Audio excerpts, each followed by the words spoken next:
Executing project, we have basically engaged two kinds of techniques. Of course, both are same in other terms, but we use two terms known as project evaluation and review technique, or we also call that as program evaluation and review technique, and simply we say acronym as PERT, P-E-R-T.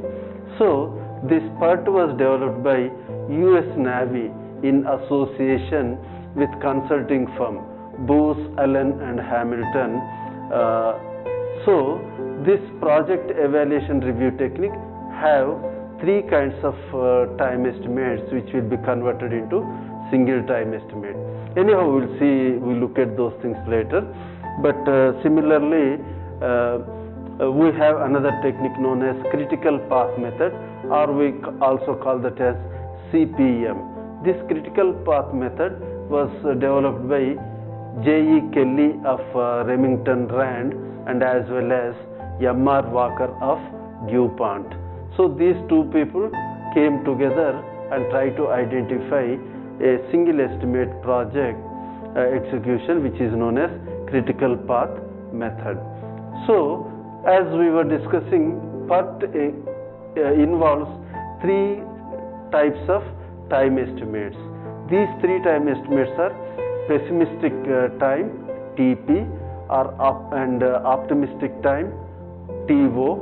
Similarly, we have the other time estimate known as most likely time estimate, most likely time known as TM. So pessimistic time is the longest duration taken to complete a particular task, and similarly optimistic time is the lowest time or least possible time to complete the same kind of task. Similarly, the most likely time is somewhere in between these two kinds of tasks. That means it will lie between pessimistic time and optimistic time. So these are the three time estimates. But how these three time estimates have come up? Pessimistic time is the time which takes longest duration when things are not going in favor of the task. That means we face a lot of obstacles or obstructions, several kinds, like government permissions have to be, non-availability of materials, non-availability of labor, these kinds of things. Several kinds of things are not in favor or they are going unfavorable, so it takes long time to complete that particular task or project or activity, which we call that as pessimistic time. Optimistic time is something which is at every stage things are really running, going very favorably to complete the task. So it's a smooth journey. That means we are completing very fast the same kind of activity. It is like there are no traffic signals. It is on a holiday road when there is not much of traffic and no traffic signals are there, vehicle smoothly runs without stopping anywhere. So it takes very least time to reach the destination. Likewise, it is the most optimistic time. Similarly, most likely time is certain situations, certain conditions are favorable and certain conditions are not favorable.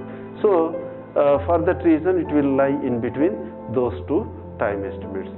Then we'll come across two terms known as activity or event.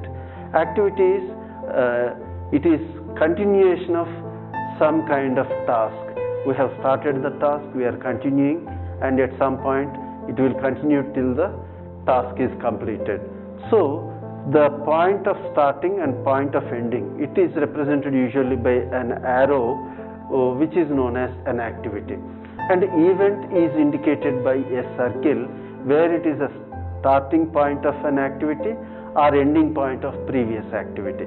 That means when we come across some circle in a network diagram, that means either it is representing a starting point of an activity or ending point of an activity.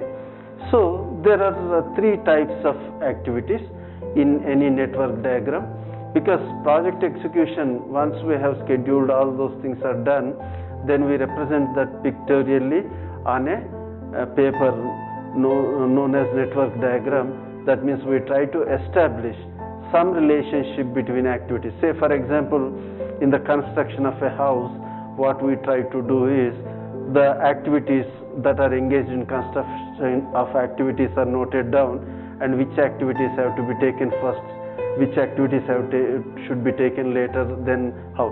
Likewise, we'll start with foundation, and after that we'll put the pillars, then we'll put the roof, then we'll erect the walls, then we'll put the windows. Likewise, there is a sequence of activities.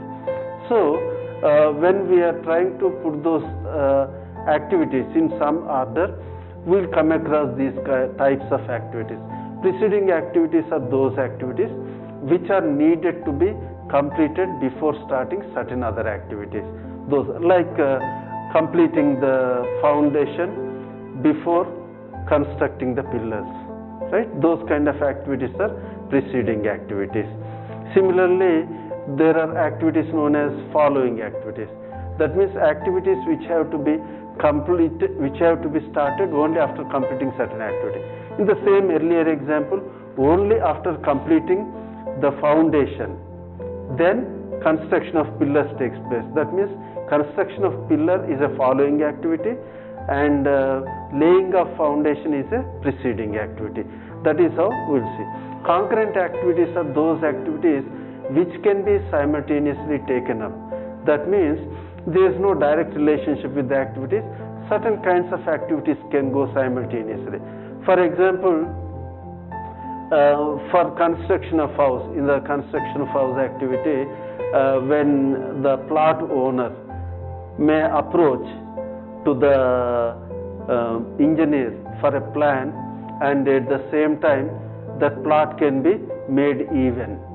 So these kind of activities can be simultaneously done. There is no relationship between these two. So the activities which can be simultaneously taken up and handled are known as concurrent activities. Similarly, we have an activity known as dummy activity. Dummy activity is an activity which doesn't consume any kind of time or resources. So those dummy activities are generally used in network diagrams only to connect, or it is like a waiting time is also a dummy activity. And then we'll see there are certain activities known as merge events. When we are drawing a network diagram where two activities come and merge at one event is known as two or more lines or arrows or activities come and merge into one circle or event is known as merge event. And then burst event is from any node or any circle when two or more lines are emerging from that. Those kind of events are bursting events. There are events where certain activities come and merge into that, and from the same node certain kinds of activities will go out of that. So both of them are present in that. In project management, we have a term we will come across known as float or slag. This float or slag indicates the flexibility with which we can take up the activities. That means when we have drawn up a network diagram with all the activities representing that project and the relationship like precedence relationship or concurrent relationship or whatever the kind of relationship that is there, that is represented. But there are different paths that will emerge from the starting point to the ending point of the project.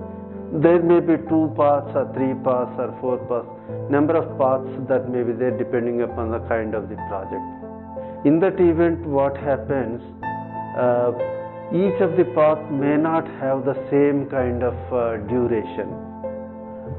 Certain paths may have certain duration and other paths. But one thing is sure, whatever the path is having the longest duration in the network diagram is known as critical path diagram, which also represents the duration of the project or length of the project. That means the duration of the project is given by the critical path duration. Why we call that as critical path duration means the activities lying on the critical path should not be delayed, because if they are delayed, the length of that path will again go up further, and the length of the project will go up further. Which also indicates there are other paths which are having the lesser duration of the critical path duration. So the activities lying on the critical path will have some kind of flexibility, which we call that as float or slag period.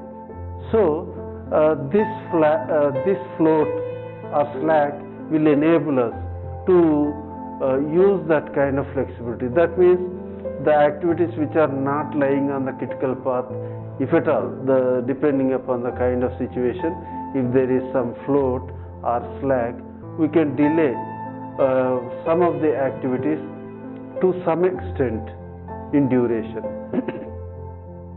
And then there are three types of slags or floats that are there in a project management.